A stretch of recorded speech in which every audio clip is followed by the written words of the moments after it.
నేను ఇంతకు ముందు చెప్పా ఒక వీడియోలో, మళ్ళీ చెప్తున్నా, ప్రతి ఒక్కరికి చెప్తున్నా, ఆలోచించండి. మనము మన అవసరార్థం ఎప్పుడైనా ఎమర్జెన్సీ పర్పస్లో ఫ్రెండ్స్ దగ్గరైనా, బంధువుల దగ్గరైనా, ఇంకెవరైనా ఫ్రెండ్స్ సర్కిల్ ఎవరి దగ్గరైనా సరే, ఫైనాన్షియల్ చేసే వాళ్ళ దగ్గరైనా మనీ తీసుకుంటాం మన అవసరార్థం. అది కమిట్మెంట్తో తిరిగి ఇచ్చేసేయాలి. మనం ఇస్తానన్న రోజు ఇచ్చేసేయండి.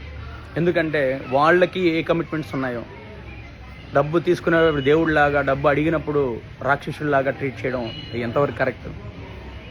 10 సార్లు ఫోన్ చేయించుకోవడం, తర్వాత ఇస్తాం.